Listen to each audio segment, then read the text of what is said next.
Hörs det ut? Hi and welcome to Los Angeles and LACI. We're here today to talk about the future of space. Let's see if we have Lars around here. Welcome, Lars. Hey, how are you? Yeah. Fine, thank you. How are you? Yeah, I'm never been better. We're going to talk about the future of space today. We're here in Los Angeles. We're here at Los Angeles CleanTech Incubator. And we have Bradford ECAPS here today, and we're going to hear about is there a future in space, and we have thought leaders and industry specialists here as well, so we're looking forward to this session. That sounds absolutely great, and we have some live viewers here. Hi guys, on Facebook and other channels where this is being shared right now. Yeah. Please join us for about an hour. We will listen to some presentations, and we will listen to a very interesting conversation about our space. I mean, the space is ours, isn't it? Yeah, that's right. And after this session here, which you can actually share in the networks, we're going to have a business networking session as well. So can we have some noise from the audience? Hey! Yeah. Perfect. Yeah, so with no further ado, I think we should kick off this session. So with that, I would like to welcome our host, Michael Swords, the Vice President for Los Angeles CleanTech Incubator. Welcome, Michael. Yeah, thank you. I want to welcome everyone from Bradford ECAPS to the Los Angeles CleanTech Incubator. I call it LACI, but some people prefer to call it LACI. So if you get confused, it's all the same thing. So you are standing in what is known as the LaCretz Innovation Campus. The LaCretz Innovation Campus is about 3.2 acres. We have 60,000 square foot under roof, and LACI occupies about 30,000 square feet of space. We have this whole co-working area here, but we're co-located with 30,000 square feet of laboratory space. And I think many of your team here will be able to take a tour of the whole facility in a few hours. This building is owned by the Los Angeles Department of Water and Power, which is the largest public utility in the United States. Many people are surprised that a facility that's this innovative and has this kind of energy can be owned and operated by the Los Angeles Department of Water and Power, but it really is, and you know, there's really no facility anywhere in the United States that's quite like it. I'll give you just a little bit of history of how this project all came to be. This whole facility was supposed to be part of, or the cornerstone for what was to be known as the Corridor effort, which was an effort by the city of Los Angeles to revitalize the historical urban core of downtown LA. And so it was to be a 4-mile long area from essentially Dodger Stadium down to about a mile to a mile and a half south of the 10 freeway. And the city had planned on using local, state, and federal financial incentives to help support the growth of the early stage clean tech companies that were already here, but to also attract larger scale manufacturing and industry to this area. And so LACI is the cornerstone of that project. You know, the original plan was, you know, this process was supposed to take about 10 to 20 years, and so we're just a few years in. LACI was created 6 years ago, and we were created by the city of Los Angeles, but we were spun out as an independent nonprofit. So we have a tremendous partnership with the city of LA, but we are independent of the city. We operated out of a 3,500 square foot facility just one block up the street for 4 years, and then 2 years ago we moved into this facility. Actually, as of November 1st, it'll be exactly 2 years. Since we opened our doors, we've helped support the growth of 66 companies. Right now we have 40 companies that are part of our portfolio. Those companies are in the energy space, transportation, housing and built environment, agriculture, waste, and water. And what we do for them is essentially provide them with access to this facility. We provide access to executive coaching, mentoring, and advising. We provide them with access to our investment partners, and we provide them with access to our institutional partners like the Los Angeles Department of Water and Power, the City of Los Angeles, the County of Los Angeles, the state government, the ports, the airports. We work with all the major utilities in the area. We work with all the major research universities. And so for a young company to get access to that kind of network is really invaluable. Since we've opened our doors, we've helped our companies raise about $135 million. Our companies last year did $68 million in revenue. Our companies have created over 1,500 jobs, directly and indirectly. And at the end of year 5, we haven't done the numbers yet for year 6, but at the end of year 5, we had generated over $350 million in economic value for the Los Angeles region. And we expect that number to go up pretty significantly this year. You know, if you have any questions about the space or what we do, I'd be happy to answer them for you. And I hope you have a great event, and I look forward to giving you a tour of the campus a little later. And I'll turn it over to Lars. Will you be with us, Sarah? Yeah, I'm going to give you a tour of the campus. Yeah. Yep. Okay. All right, big hand for Michael. Thank you.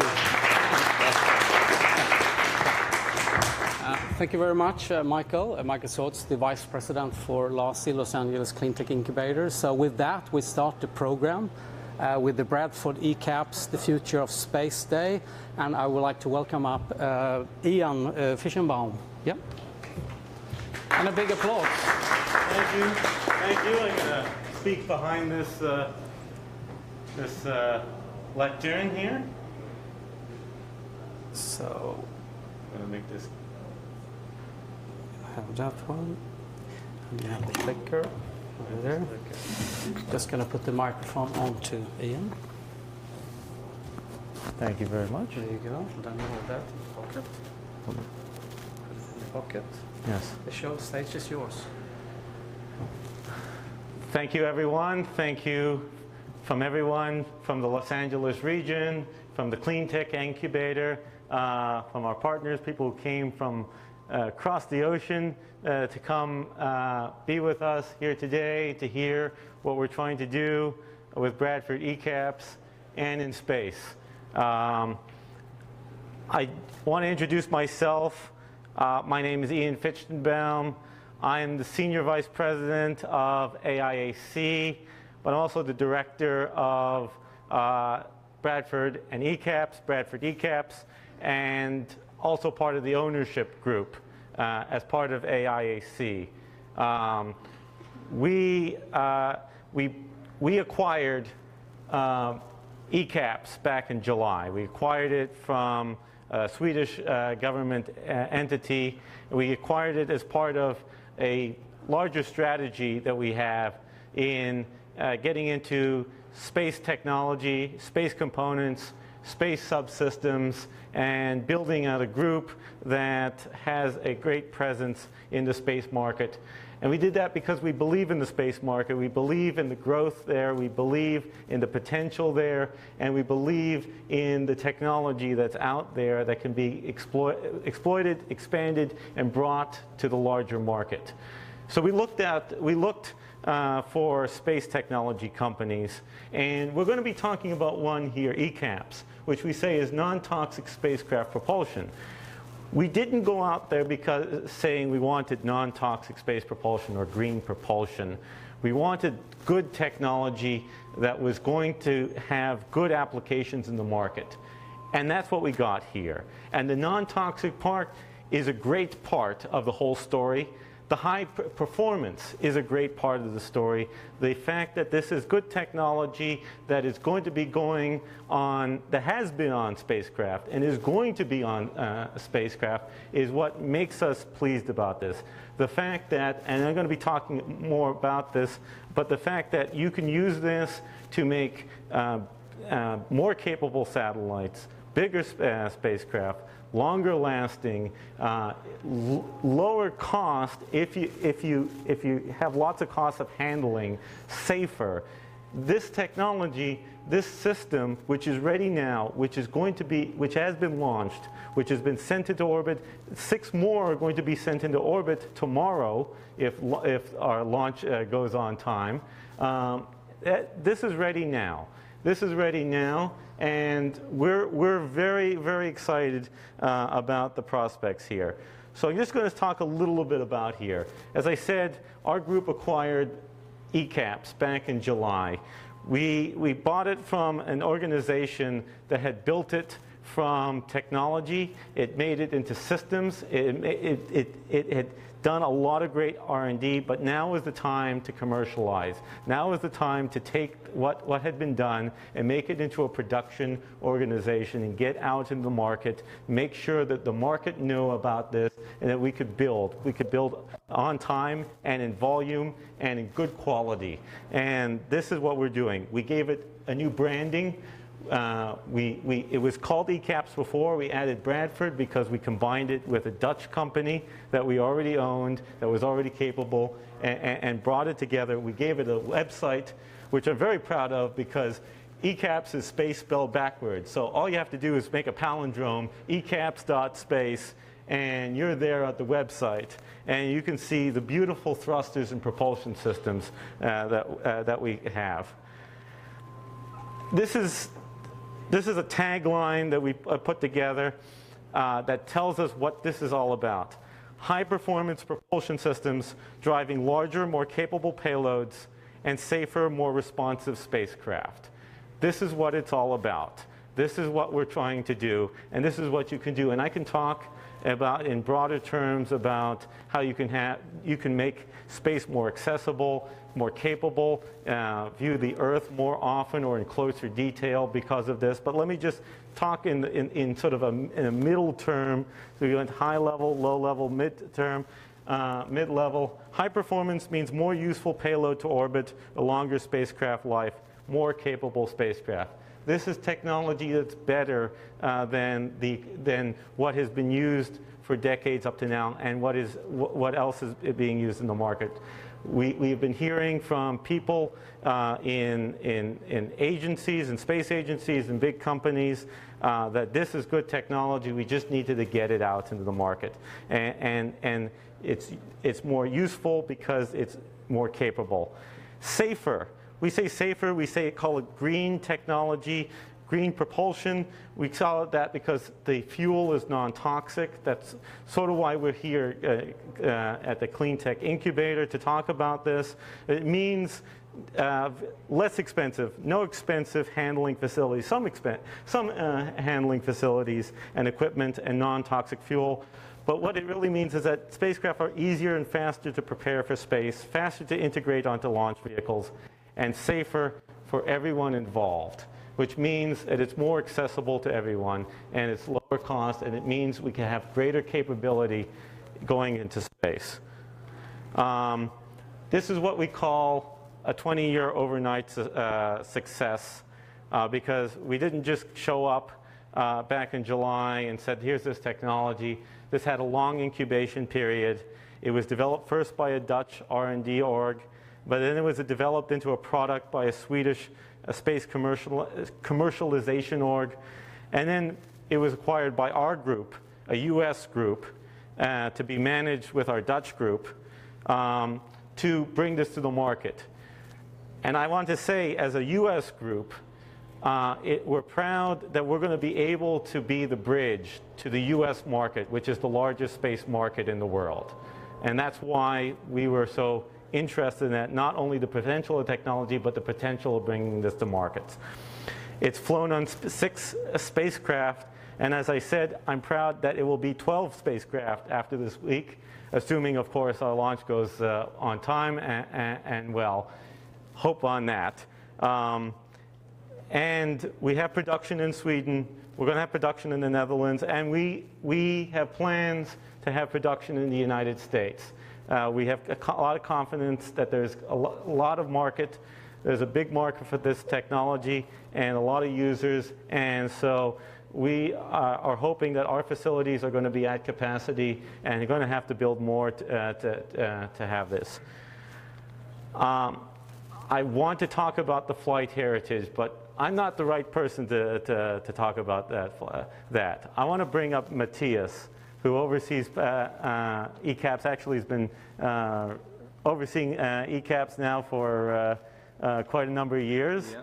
And just say a few words about what this has done and what it can do and what we've done up to now. Oh.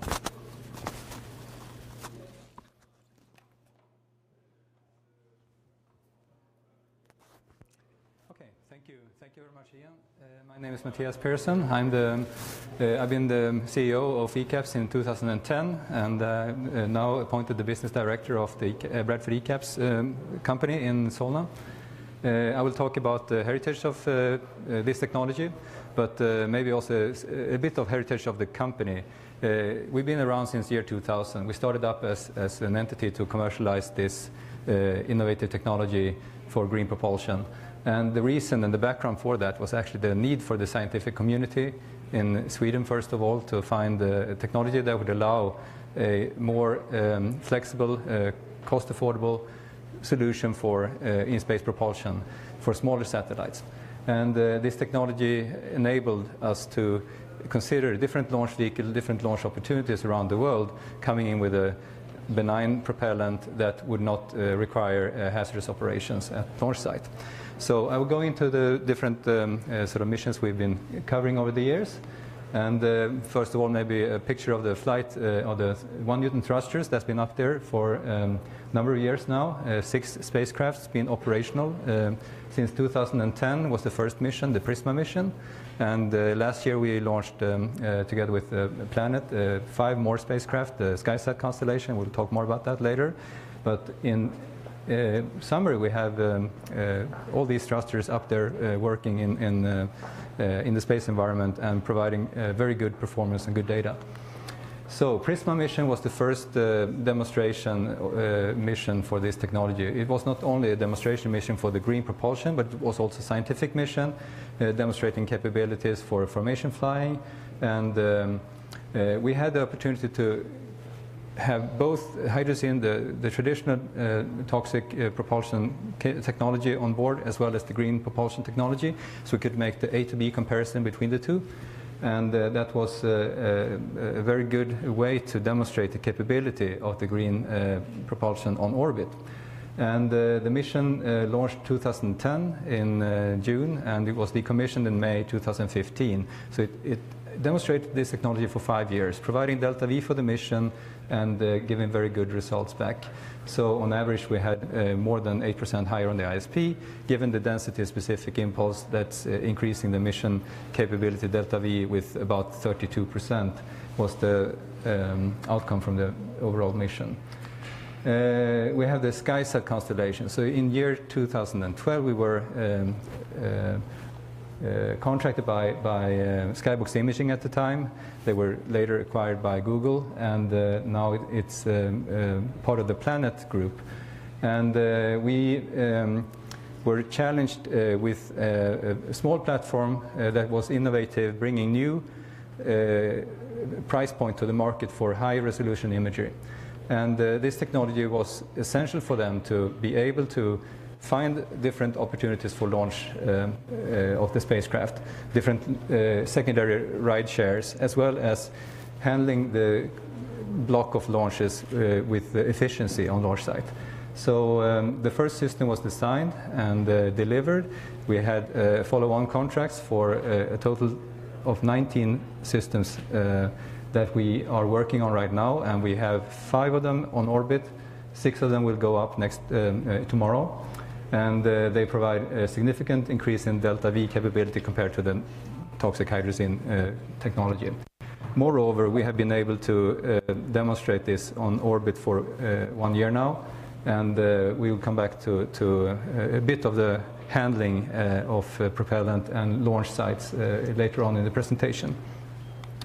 We also have the first US government satellite, STP-SAT-5, created by Sierra Nevada Corporation here in the US. That will be the next system to be launched next year.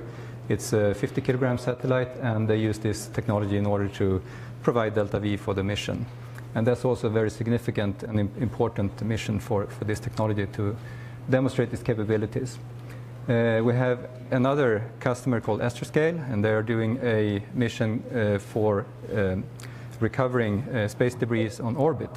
And you can imagine to bring down something from orbit is quite good to not to introduce toxic carcinogenic propellant down into this deorbit maneuver, because it might be quite significant amount of propellant left when you are deorbiting the satellites.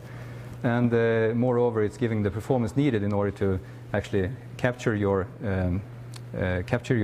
debris and bring it down.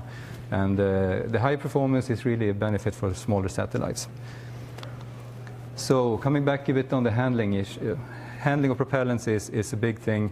This propellant is benign, it's non-toxic, it's been handled and shipped around the world on commercial aircrafts. So this is a map where we kind of point out the different locations with the red dots where it's been handled or tested in different ground testing. And the green stars are the locations where we've been launching in the past. Prisma was launched from Russia, Yasny. The first SkySat satellite was launched from India in Chennai. That was last year in June. And last year in September we launched 4 spacecraft from Kourou with the Vega launch vehicle. So we covered all these launch bases and got the approvals for a non-hazardous operation, and that's a significant step forward. Maybe you can see the guys here on the pictures working around the spacecraft with just clean room clothes, and that's the big differentiator compared to hydrogen loading, where you have to have specific facilities with escape operations, etc. Here we can work in a much more, let's say, standardized environment, and being able to ship the propellant to the launch site with commercial aircraft. That's a significant saving, and responsiveness could also be increased by this technology by that. The latest launch campaign was in Vandenberg a month ago, and we fueled 6 spacecraft in 1 week, from starting unpack equipment to wrap up equipment. And that was a very, very compact, condensed launch operation. And we have Chris here in the panel later on. He was part of that fueling crew. And maybe he will tell you something about that during that panel session. So heritage is important not only in space, but also on ground at different launch sites. You have to be able to handle this and to work with it. And I would say it takes a long time to get there. I mean, the company was founded year 2000, and now we are here 17 years later, but we have accomplished a lot of things, and we are in the breakthrough, at the point for breakthrough on this technology for a very large commercial market. So 1 Newton thrusters are used on these spacecraft we've talked about so far. We are scaling both up and down in thrust levels, because you have to have a variety of different solutions for different needs. Spacecrafts are small, the CubeSats, going from maybe 10 kilograms up to the big telecom satellites being significantly larger, like several tons. And you need to have different size of thrusters for these different platforms. So the 100 milliNewton CubeSat propulsion thruster is to the upper right. Actually, I think I have a unit here with me, and you can take a look at that later on if you like. It's a quite small thruster, and you're going up to 22 newtons, and even up to 200 Newton thrusters is what we have doing also to demonstrate the scalability of this technology. For the interested parties, I would say, look at this slide. This is a comprehensive slide looking all over the different thrusters and the performance, the characteristics, and the technology data for these thrusters and the technology readiness levels. I don't want to go into details right now about that because it would take too long time. But on our website. On our website you could find this. On our website. Some pictures from the ongoing work with together with NASA Goddard. We are developing the 5 and 22 Newton thrusters to be accommodated to their scientific missions. And the reason for NASA to look into this technology is actually to bring more payload into orbit, given the same size of the spacecraft. So with the high performance, you can get more benefit, more payload mass into orbit. And we also have a bit of, actually you see the transport package there, how we ship the propellant. It's in these polyethylene jugs, 5-liter jugs. Of course, that's the way we've been shipping thus far for the smaller spacecraft, up to 100 kilograms. But for larger satellites, we would envision to go to larger transport containers as well. And that's something that is in the workflow. 5 newtons, 22 newtons thruster in their flight configuration is shown here as well. And some pictures from testing together with NASA. And here's an overview of the ongoing qualification campaign for the PACE mission, where we are looking into the 22 newton thruster for a scientific mission with NASA Goddard. And this technology would bring additional capability for payload on that spacecraft. So that's the real benefit. More capable, bringing more payload into orbit, and actually lower the cost for handling on ground. And look at all the dedicated facilities that's needed for the toxic hydrogen fueling today. In future, it might be possible to omit those. And actually, we are also looking into, especially for the smaller spacecraft, to ship spacecraft pre-fueled. And that's something that is really breaking new barriers here in this arena of space propulsion. Going down in size, here's the innovative packaging from our partner here in the Los Angeles area, VACCO.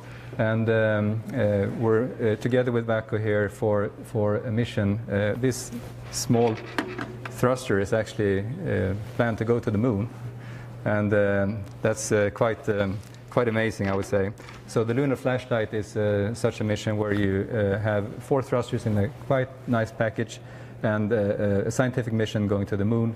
Thrusters, of course, used to provide delta V to get to the right orbit and do the right things around the moon, and doing science out of that. We also have another mission called ArianeGroup. That's another customer, is a European customer to that. The lunar flashlight is a NASA mission. The ArianeGroup is a European mission that's also going to the moon, but with a smaller spacecraft. So here you can see the sort of different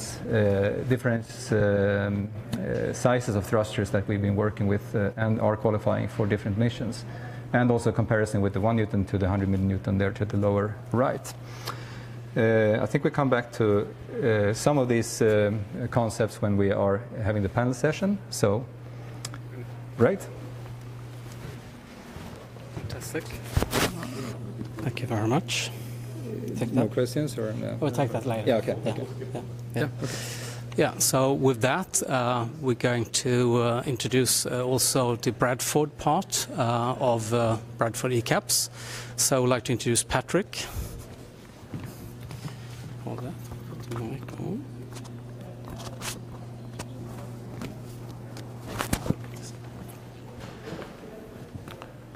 It's fine. Maybe you skip. I'll just put. That's fine if you leave it up. Okay, that's fine. Okay, good morning, everybody. As most of the things have been said so far, I just like to introduce myself and the synergies with Bradford in the name. I'm Patrick van Put. I'm with Bradford as a group since 1994, so a long time. And actually I was one of the believers of this technology by creating synergies with our Netherlands-based location, for which I'm the business and technical director. And I've also been picking up on the ECAPS acquisition as a believer and trying to get the synergies together with Bradford. So what we're doing right now as we speak with this very recent acquisition is that we're trying to find solutions and be able to offer complete systems to the industry. And we are just being very flexible by doing this through the folks in Sweden. Matthias just explained, because they have been doing the systems. And in this business, it's always a chicken and egg kind of story, where you cannot just sell thrusters. And this business is actually not viable yet by being only selling parts. And that's why, but before to sell the parts, you need to offer systems, and then the customers will engage with you to just get you done the whole thing together. And this has been an excellent journey, and with thanks to the previous ownership, because it needs a lot of R&D funding to get this all organized and set up. And I think we as Bradford, and with our new ownership from AIEC, and Ian already spoke about it, we actually are now, I think we saw the window of opportunity of getting this business commercialized, and this has been already stated before. And my role in this whole organization is to just make it happen. And we try to bridge this to the US. This will be done with our US folks, obviously. But there's plenty of opportunity in Europe, and there's plenty of opportunity in Asia, where the markets are all very different for this technology.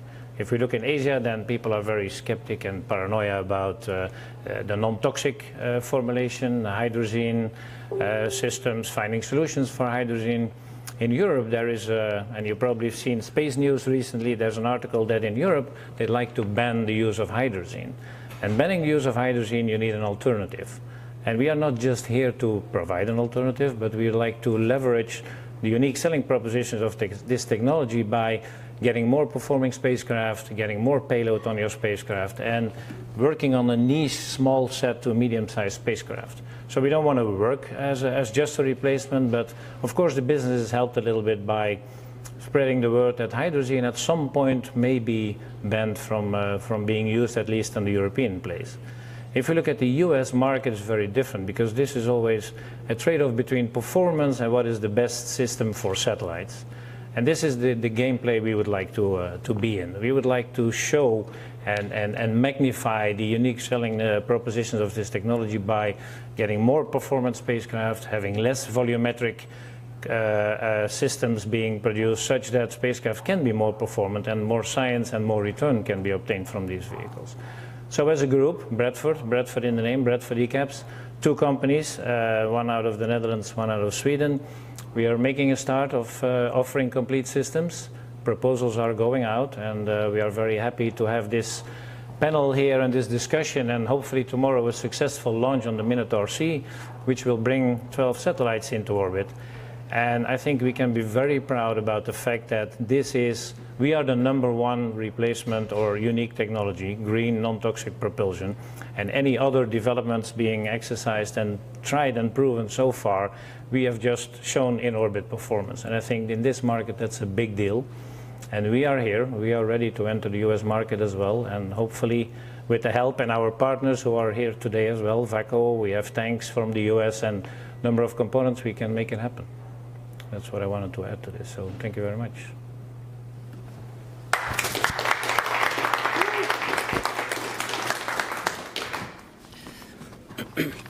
Fantastic. Thank you very much, Patrick. So now it's time for a panel, and we're going to discuss is there a future and where is the future for space? So I would like to welcome the panelists, Matthias up, and Ray Potter, and Joe we had as well. So please come up and take a seat. Yeah.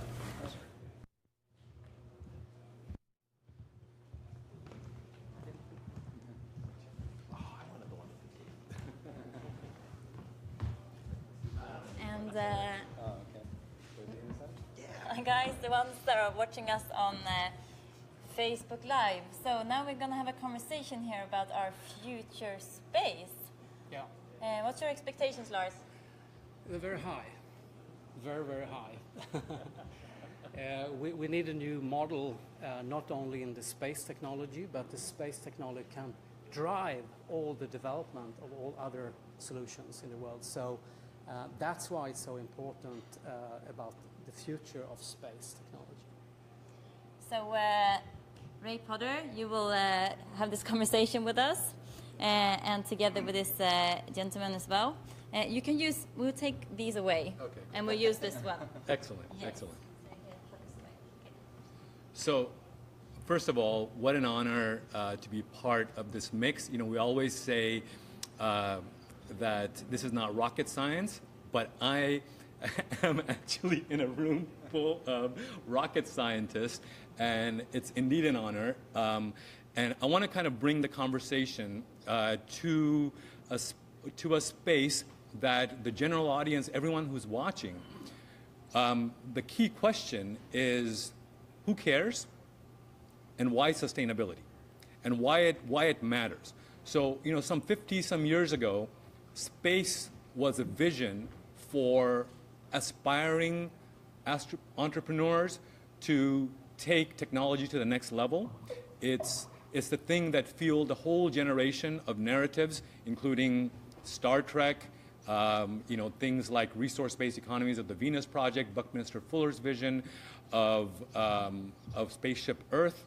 And so now we're at this very interesting time. And these guys, while understated and methodical in their expression, have stumbled onto something quite phenomenal. I wouldn't say stumbled on because it's something that's been going on for a long time.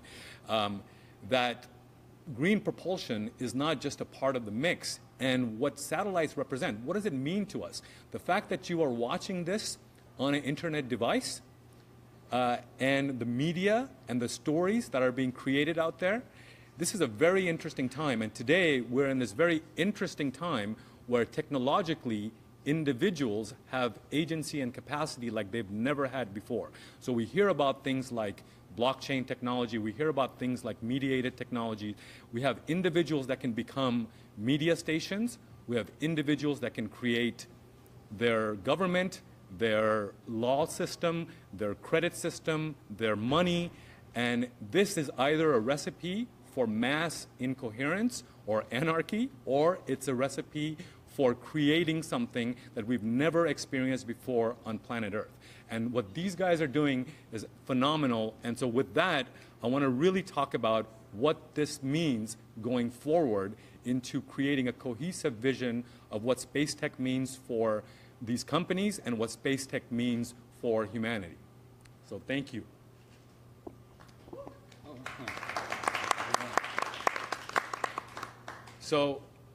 So I guess, how would you want to start? Sure. Well, hi, I'm Joe Carden. I'm the Chief Engineer of VACCO Industries. And there's a parallel development that's going on that's revolutionizing space. And that is the tendency toward very small spacecraft, what are called CubeSats and smallsats. And spacecraft tend to be larger. The more established spacecraft are much larger, much more sophisticated, much more expensive. And for that reason, our customers for those kinds of products are very conservative. They don't want to take risk, and so it becomes difficult to introduce new technology. But with the CubeSats, they don't want to use toxic propellant at all. That's almost universal. And it tends to be smaller organizations, smaller investments with less at stake, so they're much more open to using the green technologies, and that's how we've been able to establish a beachhead with the ECAPS Bradford technology. Oh, that's amazing. That's amazing. And so what are some of the applications of that type of technology that general audience can understand? Okay. Well, for instance, whenever JPL runs a mission and to another planet, like they're going to have the InSight mission to Mars, that's going to be another powered lander.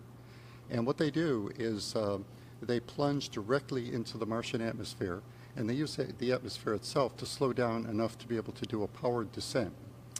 But during that entry, descent, and landing phase, when the eyes of the world are on JPL, they can't really report what's going on because they don't have any communication. So they're going to send 2 CubeSats with the InSight mission next year to Mars. They're going to follow behind the InSight lander, and they're going to relay that information back to the Earth during the entry, descent, and landing phase of the mission. That's amazing. Thank you for sharing that. Matthias, would you like to speak to how this technology is developed, and did you see applications like this coming? I would say, like Joe said, the satellites today are getting more and more capable, and they are going down in size at the same time. And the real trick here is to actually get them into orbit. I mean, there are a number of launches per year, and we try to fit as many spacecraft on each launch as possible in order to utilize that. I mean, launches in themselves are quite, I would say, costly in the sense of resources. And having this green technology would actually enable us to stack more satellites on each launch vehicle. It would eliminate the need for having hazardous operations and for the fueling of the satellites at launch site. Having them pre-fueled perhaps could be one way to sort of get the traffic and the logistics corrected, and be able to have a good utilization of the launch capabilities around. And I also think that going as secondaries, as ride shares and so on, I mean, it's been around for a while. But you don't do that with hydrogen today. I mean, you can't do it. It's too much interference to maybe the primary payload, or going there with something that is not requiring a HAZOPS would actually be the trick to get on board. And that's another thing to utilize the launch capabilities that we have today. The next thing would be to take care of the space, I mean, not to pollute it. Because we're launching a lot of satellites, small satellites, and space debris is becoming a more and more tricky situation. And that means you have to have propulsion on board the satellites in order to mitigate the risk of having a lot of space debris up there that it's not controlled. So controlled re-entry or taking down the space debris as we create them is something we have to take care of, to be responsible for. And in Europe it's called Clean Space. It's an initiative for taking care of the environment on orbit, but also environment on ground. I mean, non-toxic propulsion is a way to preserve humans working with this technology as well. I mean, people working on launch sites, working with satellites, and the risk of something coming down afterwards that would contain these toxic propellants is also something we have to eliminate in future. So I think that's two areas we have to sort of consider, and where we have a solution that is addressing that. And if you could speak to, I don't know how much you can speak to politically, but I have no political affiliations about benzene, hydrazine, all of these zenes that are very harmful for humans. And so this is not just a small step. This is actually a phenomenal step in a direction that actually takes care of human health, first and foremost. And so the non-toxicity is something that's a paradigm shift or a leap in this direction. And so thank you for bringing that forward. And if you'd like to speak more to that. And maybe I could pass on to Chris. Yes, Yeah. thank you. Hi, I'm Chris Lothry. I work for Moog, and I'm in an interesting position where I'm a supplier, a competitor, a customer, a subcontractor, all to the ECAPS team, and we formerly own Bradford as well, so it's all very interesting. But a portion of our business is actually the core hydrazine and MMH, that type of business. And it's a really difficult thing just because, you know, have you ever been to a big propulsion test facility? Generally not, because they're out in the middle of nowhere, they're in EPA superfunds and things like that. And that's just sort of been the way that it has been since 1970 kind of thing. And it makes it really hard to innovate, where just making subtle changes are very difficult. And then your spacecraft, that's a big one. I think, at least my personal view of why I'm very interested in this is there's maybe, let's call it 2 weeks, where a fueled spacecraft is around people. And those 2 weeks out of the years it takes to develop drive so many design changes and requirements and testing and all these things, and they waterfall back, and you drive all of your system cost, and there's just things you can't do because of that, where a green propellant actually opens the doors. We were just in Vandenberg a few weeks ago, and they didn't actually care that we had propellant. They were more concerned that we had pressure. Right. Inert gas kind of pressure. We were a few orders of magnitude greater than what's in your car tire. And that was their big safety concern. And so I used to fuel spacecraft with the hydrazine and things like that, and that was not the case. It was operationally, it's very difficult to do these things, and it requires a whole team of people, and there's a lot of, I'll say, hidden costs that you don't realize, where you actually have a team where that's all they do. Their day job is just to fuel a spacecraft maybe once or twice a year. And you might have 10 or 12 people that are trained and certified in the physicals that go along with it, because it is a hazardous propellant. Whereas with the ECAPS, we're like, it's Windex. That's kind of the sales point. It comes in antifreeze jugs, basically. Like, you would never see that with hydrazine. So that's where I like is all the other hidden costs that you just don't see as an end user, but they're all part of the life cycle costs that you can get rid of with these green propellants. I would say, moreover, not just the cost, but the benefit. So one of the things that you just mentioned is the lag time between data sets and intelligence around what these vehicles provide for the research community, for the scientific community, for industry, and so on. So the ability to be more iterative you know, it's kind of the difference between waterfall software development and open source, iterative, agile software development. You learn more faster, which definitely has a benefit. So could you kind of speak to any of those kinds of things that you see as a result of using this kind of technology? Me. So I'll say by its very nature, the propellant itself is it's a hydrazine replacement. So and for those of you who aren't propulsion people, hydrazine is just a chemical, and basically it breaks down, it gets really hot, and you have a hot gas, and that's how you use it. And there's all kinds of different ways that you can do that, but for the most part, they tend to be kind of nasty sort of propellants. And I think I'll say on orbit and mission type scenarios, they're kind of sort of a one-to-one in the sense that it provides the same maybe thrust level. You can get more performance out of it, so you either have a longer life or you're putting more payload into the same size package, which is important as a spacecraft provider or a payload provider or a data provider, is you always want more space for your payload. So when it comes time to, you want to do your next rev and you're block 2 and you're a little bit heavier and you're a little bit more mass and volume and all that, and to have your propulsion group come back and say, no, I need all that for me, having a smaller system is very useful. The other one is the cost aspect. So the ability to put up more systems regularly on more launch vehicles. I think that's the big differentiator. And I'll say the other big area where I'm interested in is not only the CubeSats that you had mentioned, but there's a whole group of small launch vehicles. And in fact, several of them are being built here in LA as well.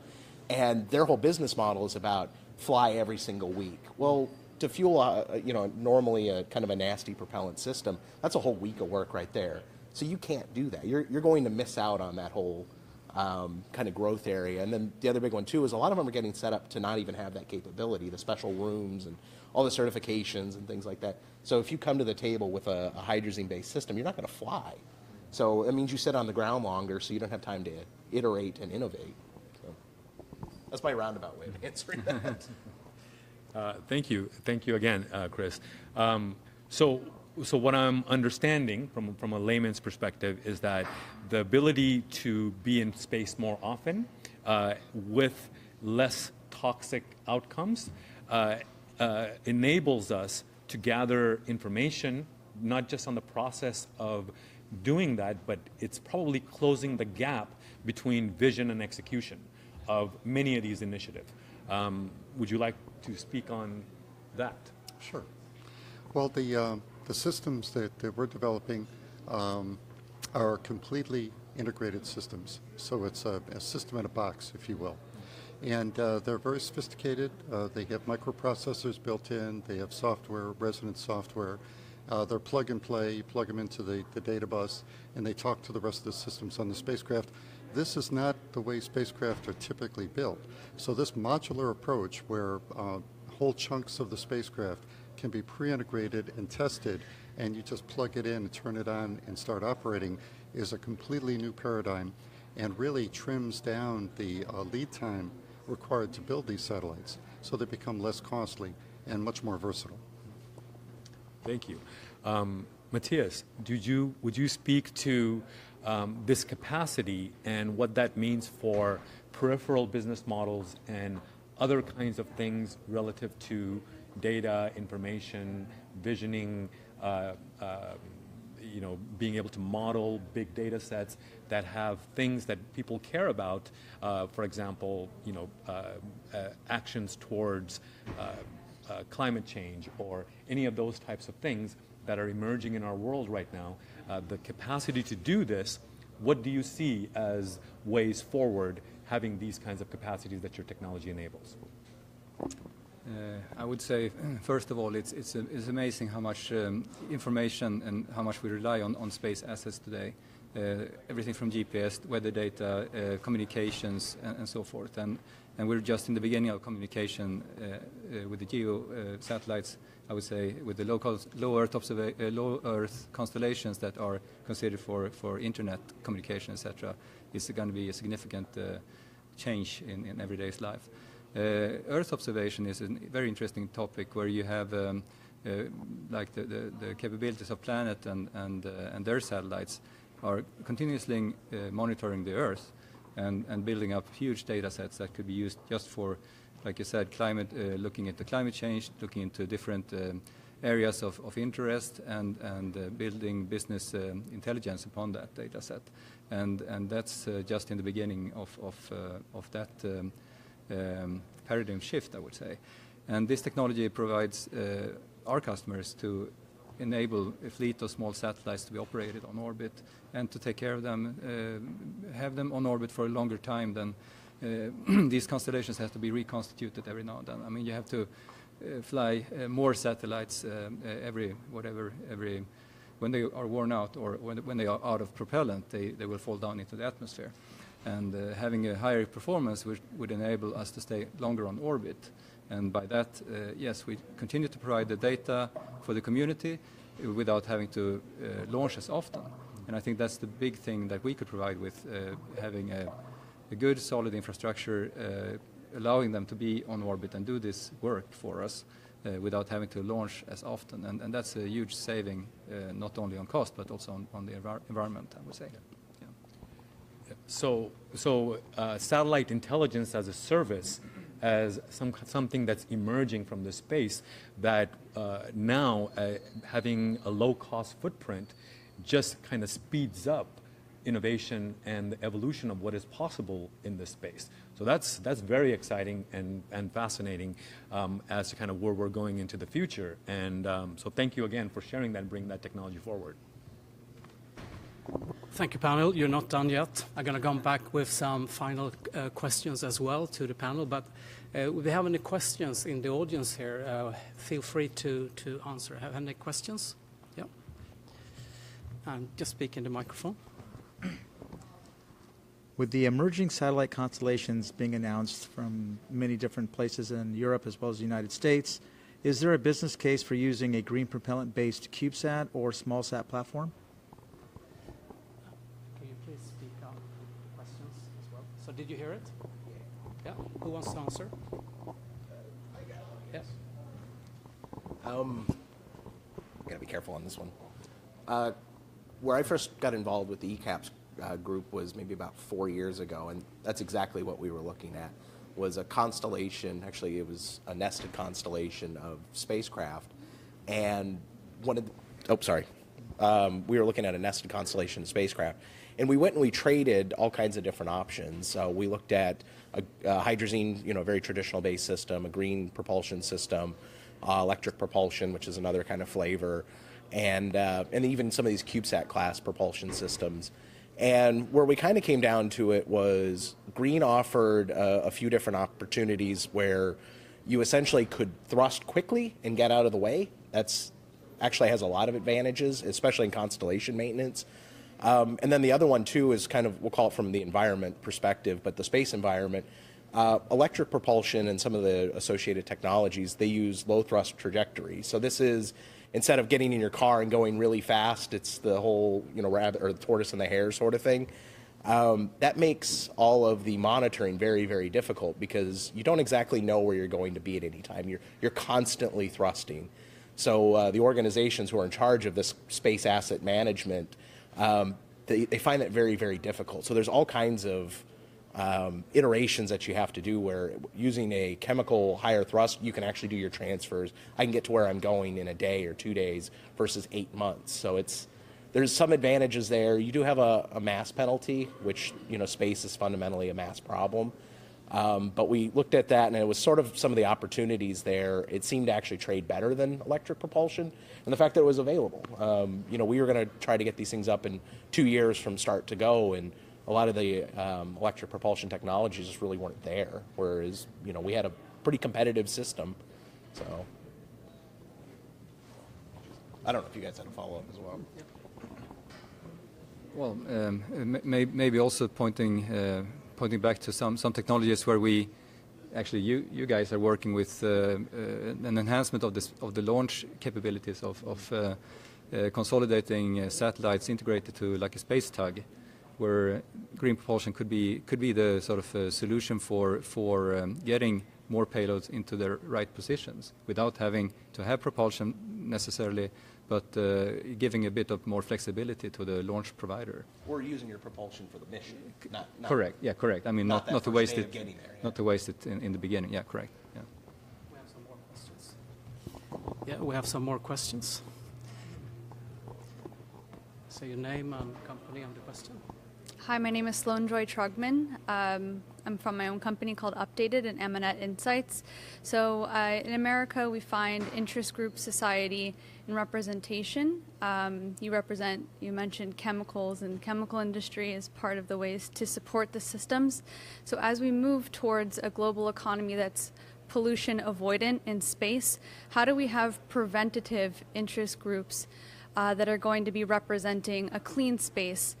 So less putting systems up before we know that they're clean. And do you know of anyone doing this today globally? Thank you. So, who want to take that one? I think I know the opposite. Yeah. Well, can I speak to something? So, now, I don't have technical expertise in this space, so I know my fellow panelists can answer to the details of this, but what I'm understanding from what they have shared so far is that the ability to create intelligence, frequency, iteration, and mobility at a different rate is fundamentally creating the equivalent of an overview effect. So you know, once we saw the Earth from space in the 70s, it fundamentally changed how global transportation, commerce systems, all of these things work, because we can see the whole picture. And so what these guys are speaking to, what I'm hearing, is that the ability, the lag time in between intelligence, that gap is closing.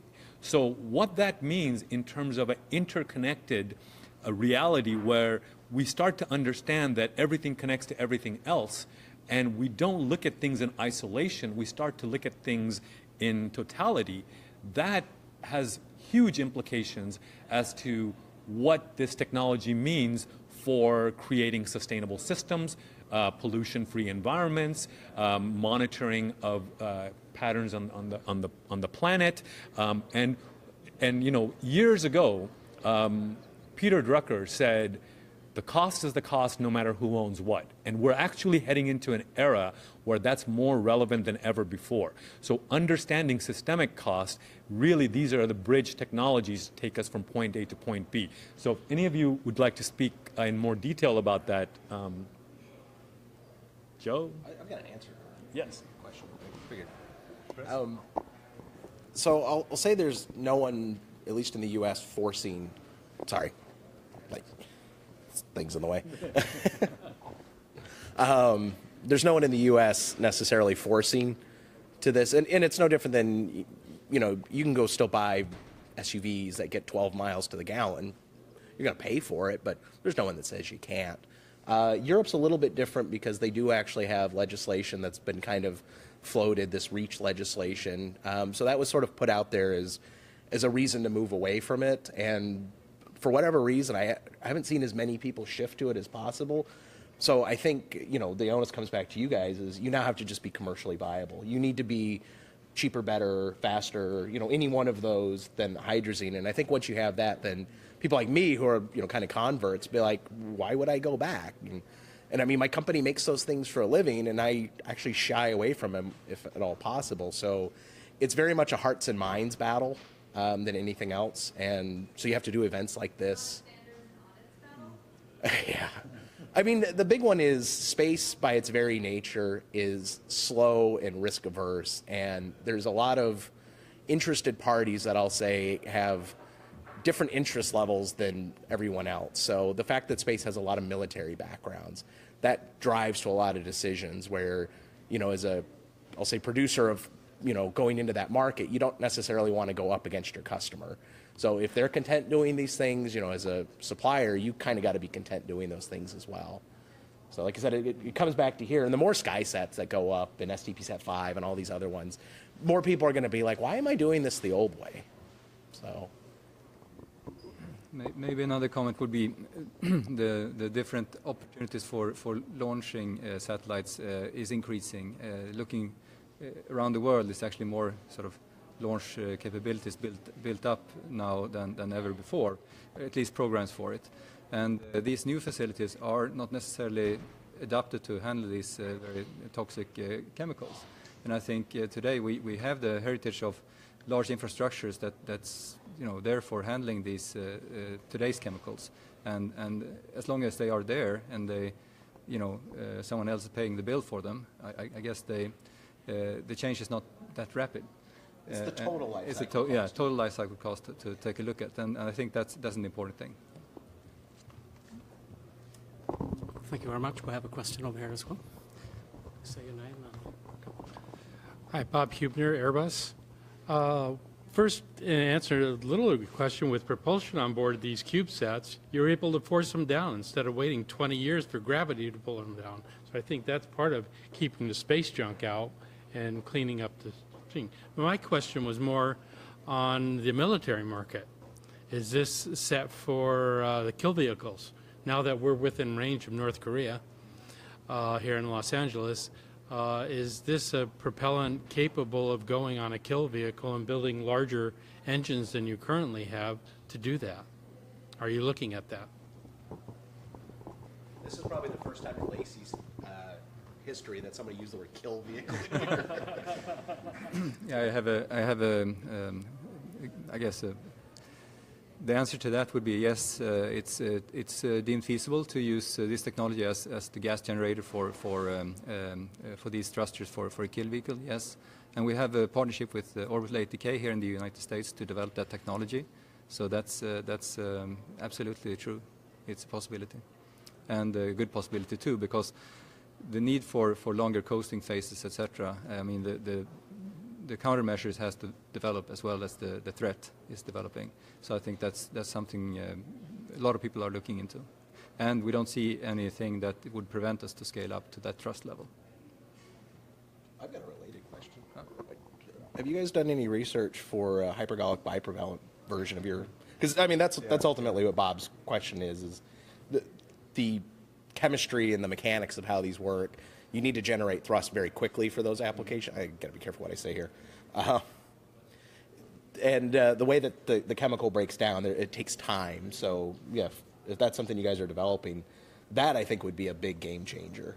Is, the replacement of hydrazine is great for primarily smaller spacecraft, but if you can replace hydrazine as a bipropellant, I think that'll open up all kinds of avenues.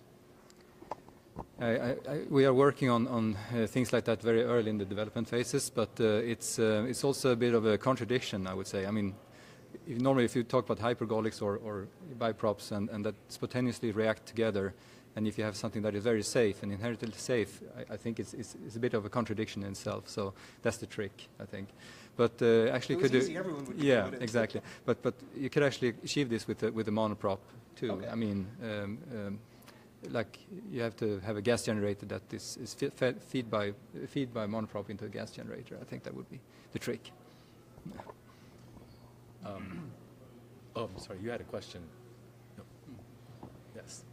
So you're talking about Wait, we need a mic. Oh, okay.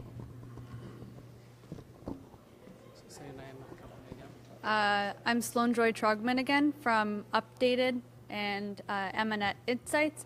So the gentleman from Airbus brought up a good point on kill vehicles in the aspect of nuclear war against a nation state.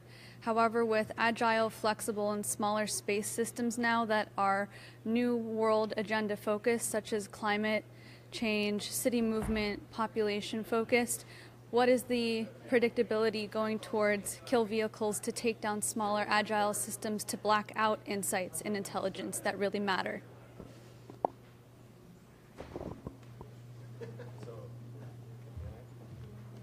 So something you just brought up in the last conversation around contradiction. So what is very interesting is that, yes, there is a business, and I don't know their industry, so I'm kind of a non-biased party here. But what's interesting to me is that, yes, there's a business opportunity around these types of engagements. However, one of the things, and which is actually being evident here, so you have multicultural stakeholders, and once we understand what the other worldview is, we start to see universality in our expression. You brought up something about heart-mind. We share, there's things that are universal about human beings that we share in common. The wanting to love and be loved in return, it just manifests itself through different cultural lenses. So these are things that are very common. So one of the interesting things is being able to see whether or not something like that is even necessary, because we're starting to see information, we're starting to see network supply chain information, we're starting to see information of where the world's resources are, we're starting to see overview effects of all kinds of different things. And so even why we have something like to lack of a better word, why would have a certain industry that's about putting a fence around something and protecting it with the army? That reality is technically has not been true ever since you've had global supply chains. And so to be able to see that in real time and to actually have an expression for that versus a conceptual idea of that, that can fundamentally change how we do business in the world and where the source of wealth even comes from. So we're really at the edge of a paradigm shift. And I think, without kind of getting into political, muddy waters this way or that way, there is a really great opportunity to have a fundamentally different conversation about space, different conversation about what this technology represents, and create an era of transparency. So one very interesting parallel that's happening in our world right now is this world of cryptocurrency, blockchain, all this stuff. The word crypto means to hide, right? But however, this environment creates an environment of radical transparency and radical accountability, the fundamentals of creating a trusted transactional environment. So in a similar way, this technology, whatever the purpose it might have originally had, the fact that you can do this, we can have a different conversation about the future of our space. Well, when you talk about transparency, and transparency is good across the board, but it's especially important when you're talking about strategic issues like we've talked about nuclear war. Right. One thing that I think a lot of people don't realize is the reason we haven't had World War since World War II is because of the advent of satellites. We can see what our potential adversaries are doing, and they can see what we're doing. And that transparency has prevented misunderstandings that lead to conflict. So it's been a great benefit. However, up to now, those satellites have been large national asset class satellites that are very expensive, very difficult to build, and frankly represent a big fat target, which could blind us, leading to those kinds of misunderstandings. With these smaller satellites that can be fueled quickly because of the green propellant, can be handled much more easily, we can launch swarms of spacecraft that are much more resilient. So we can keep that transparency open even during times of potential conflict. Thank you for sharing that, Matthias. Maybe another comment. Tomorrow we're going to have 6 more of these amazing SkySats on orbit, and that's going to add to the transparency of the world with a constellation of planets flying around there. So I think that's a great thing, actually. Wonderful. Thank you. Okay. It's an interesting question that you pose, just because space has always been, the ultimate high ground. And there's really been only a few people who've essentially had the means to access it. So I'll say 10 years ago, your question wasn't really relevant. I mean, that just couldn't happen. But today, that is a very valid question. And I think part of it just goes into how interconnected you are in space, where, let's say, some nation state decides to nuke Los Angeles. That's very, very bad. But if you do the same thing in space, you actually impact everyone else in the world. So I think there's an extra kind of pressure to not do those things because you're not attacking one country, or, you want to take out NOAA because you don't believe in weather science, that kind of stuff. You're not really doing that. You're affecting everyone else in the world. And I think that has a deterrence to it as well, where, if you mess up space, you mess it up for everyone.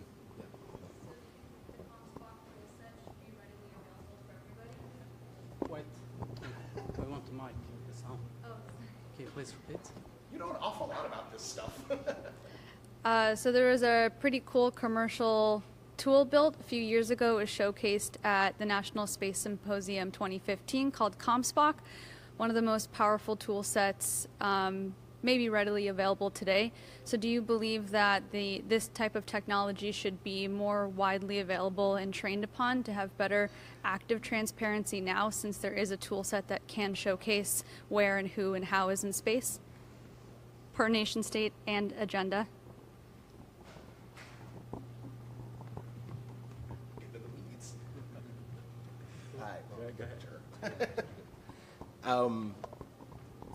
Yeah, I think it's definitely, it kind of goes back to the transparency. I mean, the more that people know about what's going on, the better. I'll say that database is not a full set, and for very good reason. It's no different than you go on Google Maps. You don't see everything there is in the world, even though they might have at one point in time. But I think it's like anything else. It's what people do with the information. And that's actually, I'll say, an interesting area is where people take that data set and come up with really new, innovative ways. So you look at maybe insurance companies or even advisors, saying like, hey, the different militaries, they understand that they have a problem. But commercial operators, companies like SES and Intelsat, they have 50 some odd assets. They actually have very similar concerns. And there might even be, commercial business where advisors are saying, hey, there's some risks here. This is the opportunity. Here are some defensive countermeasures. So in kind of a weird way, I'll say commercial entities buying defensive type operations. That could be a whole new market where Sentries and Sentinels and a lot of the smaller spacecraft work out that well, and having propulsion is definitely a big part of that. You can do more with propulsion than you can without propulsion. Is basically the gist of it. I would say one thing, which is real breakthrough technology comes from environments that are de-risked in terms of being able to openly share information. So a lot of this stuff that has come about is really about open information sharing in an environment where you don't feel like, I don't want to give up my IP. I'm actually sharing information to create a higher order of coherence, a higher order of information. The internet, for example, would not exist if it was built in an environment where quarterly numbers were the measure. So both of these kind of modalities have a benefit for society to be able to bring something forward and to be able to create something that's open and transparent. And I think this group, and I don't want to speak for the group, but I think it kind of represents that from what I'm hearing, that it's really about open sharing of information, and that has potentiality beyond what we can see today in terms of business models. Thank you. So we have another question. So name and company. Tony Gonzalez, VACCO Industries. My question is more related to the business case for this technology. Obviously, I think from the business standpoint, and even from the sustainability standpoint, this technology makes a lot of sense. The idea of green propellants, it's just right on target. ECAPS have been a pioneer in just bringing this technology to the marketplace, and they deserve a lot of credit for doing the hard part of the job, which is to get it going and to start showing the world what's possible with it. So I think that's a great thing. But these things represent, like we've all been saying here, a step change in the industry, a step change in the marketplace. And those don't happen without the necessary investment from the right places and the right communities. So my question is more about the viability in terms of the marketplace. And I guess I would put it this way: in your roadmap to effect this strategy, what has been the involvement of the investors in this technology? And I'm talking about the big investors, which means governments, government agencies, the big companies that are already in the business of space and have a fair share of their fortunes invested in the current business setup. So what has been their involvement? What do you see as their strategy? And when do you see this strategy that we're pushing forward here today? Because I think we all believe in it. When do you see it coming to fruition and becoming marketable to the extent that is sustainable in the marketplace? Many questions. Many questions. I'll try to answer a few of them, I guess. So this technology was supported by the Swedish National Space Board, the European Space Agency in the beginning, and together with the Swedish Space Corporation. And we worked this for a number of years. Today we also have support from NASA.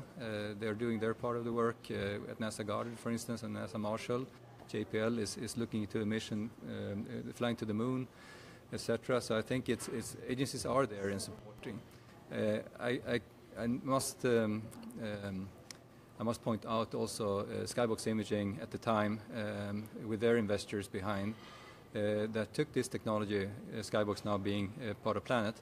The investors actually allowed us to be part of that great constellation, and you don't do that just by, easily, I would say. At that point of time, they looked into this technology, and it brought so much of benefit to the table that they went for it. And I think this is the big thing with new space compared to the old space. We talk about the old sort of traditional space, being a lot of conservatism and maybe not changing as rapidly. But new space is actually looking to new technologies and look what they bring to the table rather than what risk they bring to the table. What benefits, what capabilities will be enhanced by these new technologies. And I think that is where we see the future. It is going to be continue on the new space arena, but having the first steps taken by them, I think agencies, government, more sort of slower movers in a sense, they will follow. And I think we need to have this kind of dynamics between the two different user groups. Any idea of the time frame where this will be the default technology that will be used widely? Metric by 77. Come Yeah. on. Well, I think no. Well, I won't. But I think it's a lot of things will happen in Europe if REACH is putting a ban on hydrogen. I think that's going to be a very, very strong trigger, of course. And there is an alternative around. I mean, the green propulsion we provide. But otherwise, I think it will be actually the market forces that's going to take. It's going to drive this, definitely. And we'll just hope that we will continue investing in this infrastructure on orbit, smaller spacecraft, more of those, more launches, etc. And that's going to be the driver for new innovative technologies that will lower the cost and enhance performance. I think that's how it's going to be. One thing I would say to that is the technological reality that you experience today. If you were asked that if that would be real 5 years ago, having kind of seamless communication with anyone in the world, being able to drive and see video. Those are the people that imagined it. Necessarily where it's at is something that you couldn't see. And so one of the things that's very true in our world as we break open information silos is that things are not necessarily predictive but emergent. And so if we want this thing to happen, and we are in collaboration, even the idea of what capital is, what commitments are, how they are captured, how they are turned into resources, we don't know that. We just know that we have a technological environment for free flow of information, and really what guides it is the story of ourselves relative to it. So if we're all in this vision of this is our space, where that leads us, we don't know. There could be some emergent outcome that we still don't know yet. And it could really open up a world of possibilities when it looks like we're up against a corner. Go ahead. I was just going to say that what we've observed is that things are changing very rapidly. But that doesn't mean that it's going to overtake the entire industry. That really remains to be seen. There are other alternatives. So we'll see how it goes. There's a lot of players in the space marketplace that have a lot of influence, and we haven't heard from all of them yet. Thank you. There have been, I'll say, investments. I mean, the last 20 years, AFRL has been essentially their version of a green propellant. And I think part of it is especially in space propulsion, we were kind of talking about it earlier, is there's so many of these kind of like national pride type things. So it's really hard to have a kind of a global sort of strategy where country X wants to do it for no other reason than, you know, it's a national pride thing. Or in the case of the U.S., you know, it's a proprietary propellant, has classified aspects, and you have to go to the Air Force to buy it. It's kind of not the best when you would think of it commercially versus hydrazine. I mean, granted, it's kind of a monopoly in the U.S. You only have the one supplier. But I think, it's the kind of the hearts and minds type thing as more systems start converting over. Like STPSat-5 is a great example. And I don't know firsthand experience, but I know I bid a hydrazine system for it, and we didn't meet the requirements.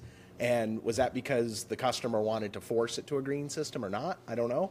But that's what ended up happening. To actually meet those requirements, you had to have a green system. It didn't necessarily have to be ECAPS. That's ultimately what was chosen for flight heritage. So I think there are sort of people that are kind of pushing towards that. The Marshall and the Goddard investments are, you know, another area there. You know, name me an entity that's investing heavily in hydrazine right now. I mean, other than us. Bad example. All right, thank you very much, everyone. So that will conclude this first part on this live panel. Thank you very much to the panel. Big hand for the panel.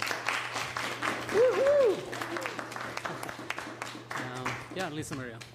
Yes, and for you guys that have been watching on social media, thank you for joining this conversation, and thank you, audience, for bringing these really interesting questions as well.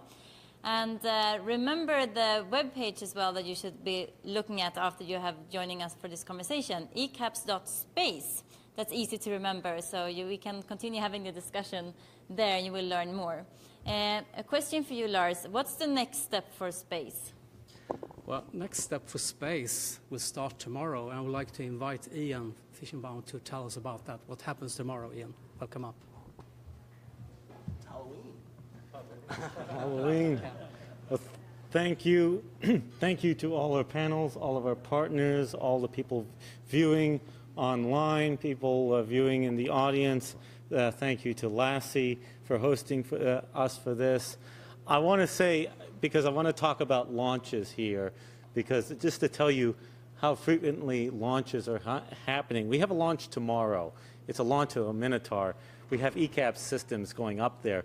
But while we were sitting here, while we were speaking here, a Falcon 9 launched with a satellite that had, not only did it have Bradford components from our Dutch group, Bradford, it was actually the 100th launch ever for Bradford components.